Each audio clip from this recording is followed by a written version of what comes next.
I've got this Husqvarna lawnmower here. It's got a Honda engine on it, so it should be really nice, really reliable. It should run for a very long time. It does not run though. It starts up, you can run it on starting fluid and things like that. Typically you just take the bowl off and you clean the jet, stuff like that.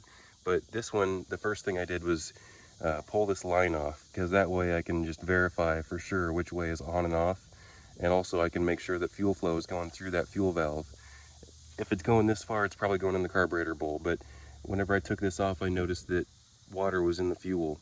So I'm draining the whole tank, I'm draining all the water out of the fuel, because apparently all you have to do is leave this thing outside, and this fuel cap right here is not sufficient to keep the water out.